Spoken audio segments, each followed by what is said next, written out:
All right, ladies and gentlemen, it's finally time for the moment that I've not been looking forward to, a PS2 settings guide for AetherSX2. Now, there are a whole bunch of settings, including a bunch of unsafe ones that can break games. I'm not really going to take you through that. I'm going to show you the important settings to get good performance from most games, and I'll leave it to you to break them. First, just click up here in the corner and let's go down to our app settings and take a look in there. And first, we'll take a look at my default settings. You can see here in this tab what I start with. These are the default options and I leave them all turned on. The rest of the stuff in the general tab are really all settings that I have turned on for troubleshooting and fine-tuning settings so that you can see how games are performing basically. Over in the System tab is where we actually start to get into the stuff that lets us tweak performance, the first two being these underclocking settings. I tend to use the first more than the second, and affinity control I usually keep off. These VU1 options are on. I like to see my warnings in case I'm breaking something, and generally I keep that frame limiter on as well. For some games which run slow all the time, you can also adjust the normal speed to get more performance. In the graphics tab, we want to be sure to choose the Vulkan renderer. Always start with that upscale multiplier at 1x just to see if it will run well at the native PS2 resolution. You can have a look at my other settings here. They're really all the defaults. Although the hardware download mode can make a big difference in certain games. I like to turn my widescreen patches on, although some games have their own widescreen mode. And for this option, keep it off. It can actually have a huge impact on performance. So while I'd love to play all my games without interlacing, I find it's more important to get them running at full speed. And you absolutely want threaded presentation turned on. Unlike the Retroid Pocket 3, the 3 Plus has a Mali GPU, and we're using the Vulkan renderer now, so we want that turned on. That's an important setting, but there are no other important ones here in the graphics tab, so we'll just move on over to the next one, which is of course audio, where I just have everything set at their defaults. The next three tabs just control your memory cards, where your games are stored, and which BIOS you want to load, which you will have to find on your own. I don't personally care about retro achievements, but if you do, that's where you set them up. And here in the Advanced tab, let's take a look at how I've got all of my options set. I don't spend a lot of time changing these because this is where you can break games. So just have a look, and there are a couple here at the bottom that shouldn't cause any troubles, but do tend to help the games look a little bit better when we're upscaling them to a screen that is much higher resolution than anything PS2 games were originally intended to be played on. I do keep skip presenting duplicate frames turned on for a speed boost in some games, but otherwise that's it for your default AetherSX2 configuration. Now, let's talk about per game configuration. Whenever you first load a game, I want you to click this little I up here, and that loads the game configuration instead of the overall system configuration. In the General Settings tab, you have optimal and fast settings that you can load, but in general, I've found the fast settings don't work that well and do often break the game. So I usually just start by copying my global settings, and now let's check out Alien Hominid. And if you didn't know better, you would think that this was just a loading screen simulator because pretty much every time you click anything, it's more loading. Load a cutscene, when you skip the cutscene, more loading. Eventually, mercifully, you'll get into the game. And at first glance, this one appears to be running well until you start firing your weapon, and then you'll notice the numbers going red up in the top right corner. So, you know what, let's try changing some settings. And the first one we're going to try is this simple underclock, just a small one. And now let's see how the game runs. Yep, that did it. Just a simple 75% underclock, and now the game runs at 100%. I wonder if we can get any other benefits from that though. Let's go ahead and try running it at 2x resolution and see what happens. Look at that, still 100%.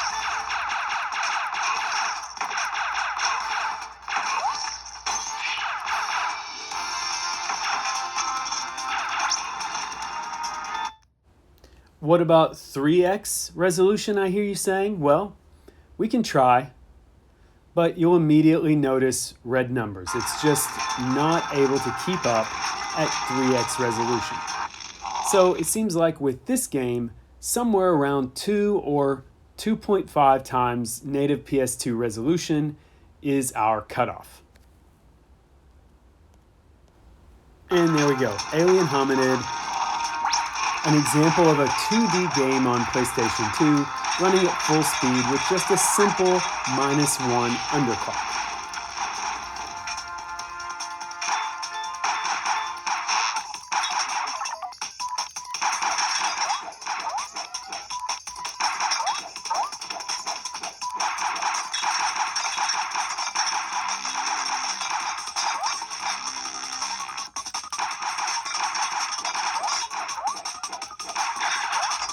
And now something I know you've all been dying to see, it's Lumines Plus, but hey, it is running at 3x native PS2 resolution, which is impressive, I guess, I don't know. But you see the proof, it's at 3x. The rest of the settings are the defaults that I generally suggest, and it runs great.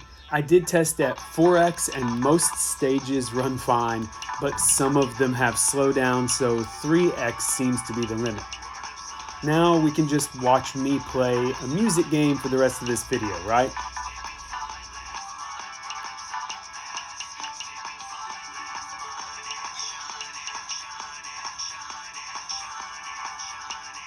No, that's enough. Let's move on to OutRun 2006. I've shown it before, but I want to use it as an example of a settings change that I make. You can see that the game right now is not running well. But one small change to the hardware download mode makes all the difference in this game. If you just change that setting to unsynchronized, you will see that it makes a world of difference when it comes to the performance of OutRun 2006.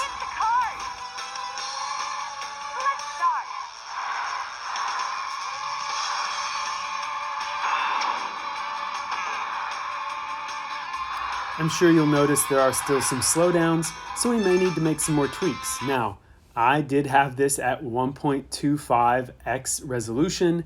You could try setting it down to 1x.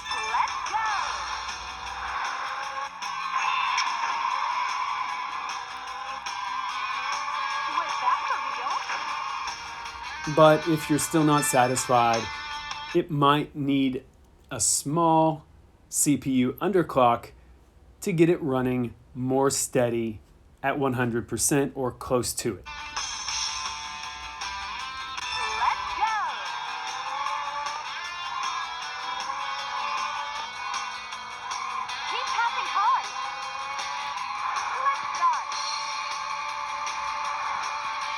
And as you can see, that small underclock may also be enough to let us enjoy a higher resolution and still get good performance. And just so you know, that hardware download mode settings change seems to be a key in a lot of racing games in particular. I'm talking to you, Gran Turismo 4 people. Try that setting and see what happens. Moving right along to Pac-Man World 2, which shockingly many people have asked about. I didn't realize this game was popular at all, but here it is. It runs great even at 2x native resolution, so I'm sure the fans of this game will be very happy to know that.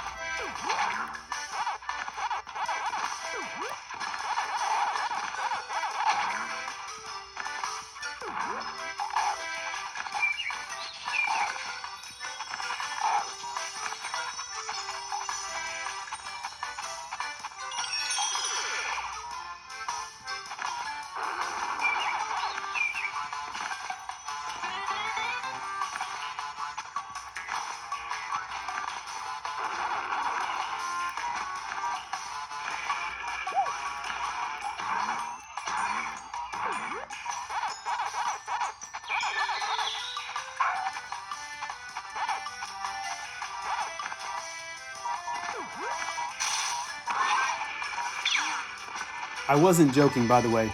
Many people in the comments have asked to see this game.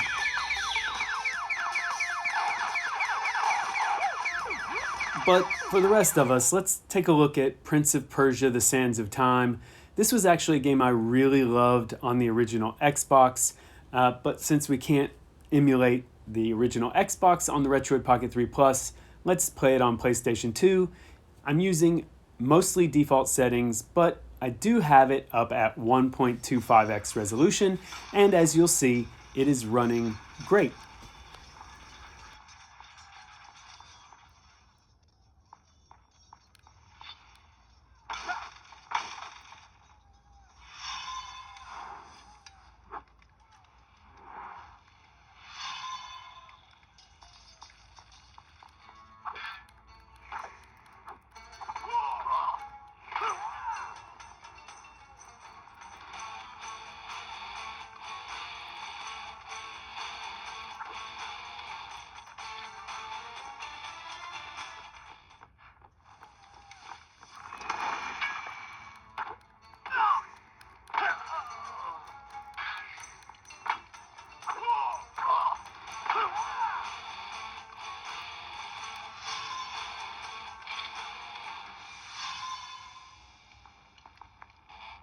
Even if we stand up here and take a look or zoom all the way out or just swing the camera around, this game seems to have no trouble, even at slightly higher than native PS2 resolution.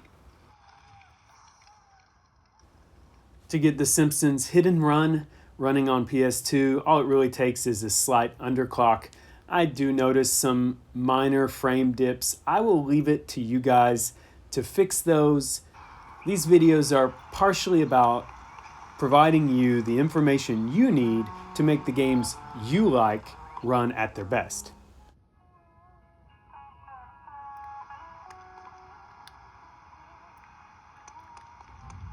Hey, Abu, give me a cola. Congratulations, Homer. Mission complete. Go back home and talk to Mom to start the next mission. I could never provide you with the perfect settings for every game, and I'm not sure why you're so obsessed with this one. You want to know if it can play on GameCube, you want to know if it can play on PS2. Well, settle down. You can play it on whichever one you want on your Retroid Pocket 3 Plus, okay? It's up to you.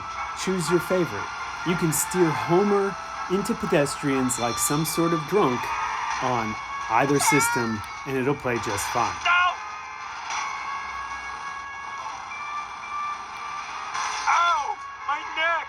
I'm a lean, mean speed thingy.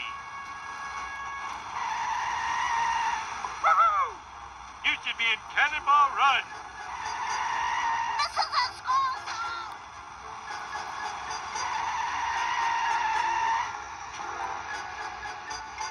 Let's see a fighting game, I hear you saying. All right, how about some Tekken 5? Take a look at the settings that I've got. They're really all just the defaults, except I do have it up at 1.5x resolution. Let's see how it plays. Round one. Fight.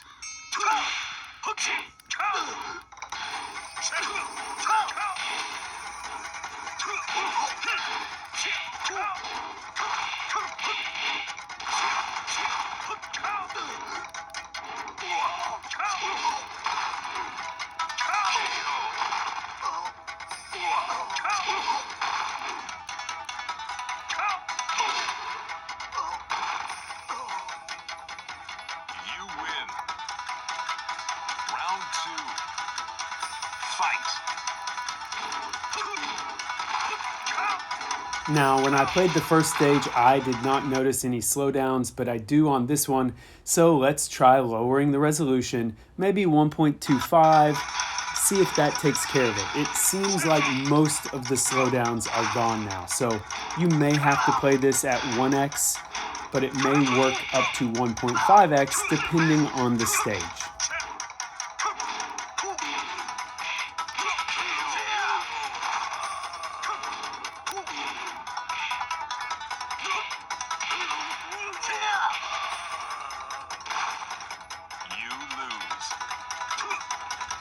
But now let's take a look at something that takes a bit more work to get running. You can see at default settings, Sly Cooper and the Thievius Raccoonus just doesn't work well. So let's try some of our basic CPU underclocking and see what happens. Let's go all the way down to -3.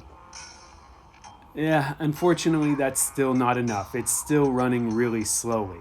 Although it does now have some moments where it speeds up a bit, so that's promising at least. Okay then, so let's try the other underclocking. I don't usually like to use it because it tends to make games feel different the way they run, but let's give it a try. Just a slight underclock and see what happens. Well, that's definitely a lot better. It's almost up to full speed now. I wonder what would happen if we lowered it just a little bit more. So let's try that. Just one more level of underclocking and see what happens.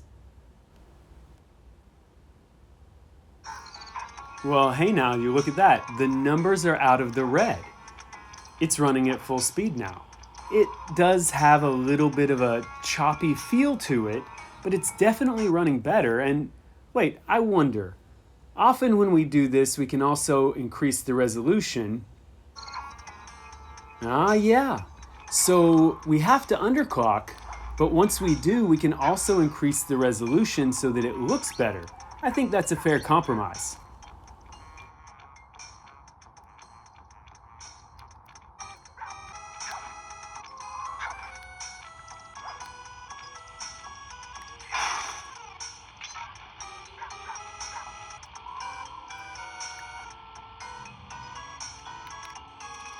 Extra careful here, Sly. Break one of those laser beams and you'll set off the alarms. Not to mention you'll be fried to a crisp.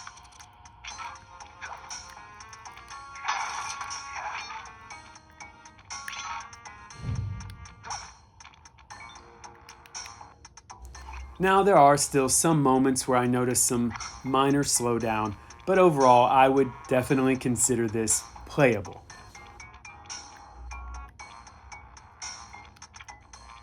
And remember, it is running at 1.5x resolution also. You could always lower that to get back some performance.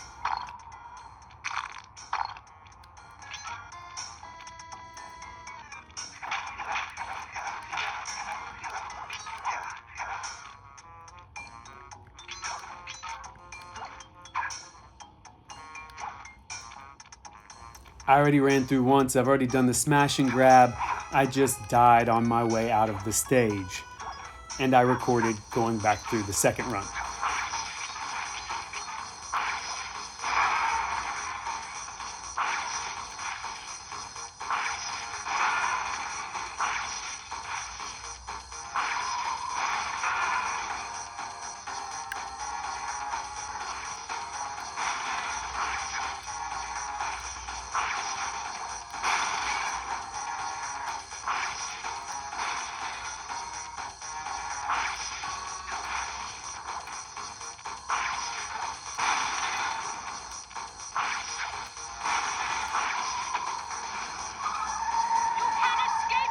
But we can escape to God of War 2, which also needs the Sly Cooper treatment. However, it seems to only need -3 and 1 on underclocking, and once you do that, you can also run it at 1.25 resolution, and it runs quite well.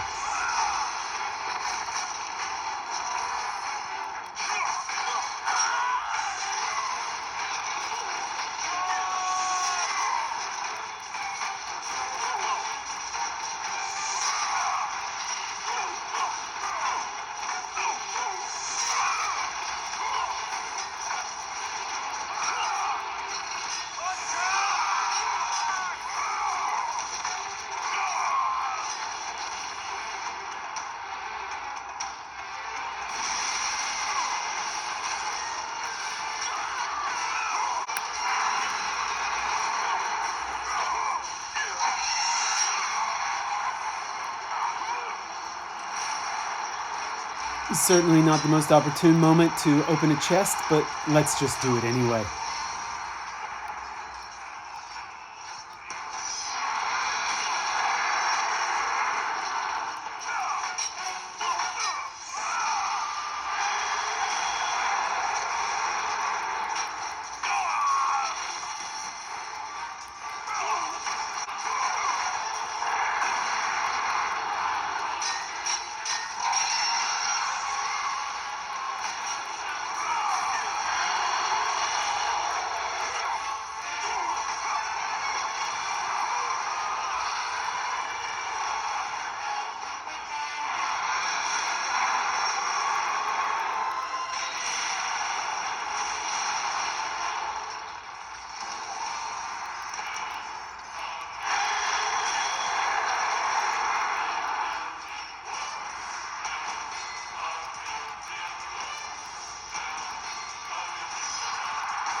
Ouch, definitely not the best day for Kratos. Hopefully your day is better now that you're familiar with all the settings you need to know to get AetherSX2 running PlayStation 2 games at their best on the Retroid Pocket 3 Plus. I'm sure for many of these games performance can be improved further, but this guide is really meant to help you become familiar with the app so that you can fine-tune the games you care about. Don't forget to like, subscribe, and hit the bell so that you know when I post the settings guide for GameCube, which is up next. Until then, keep gaming.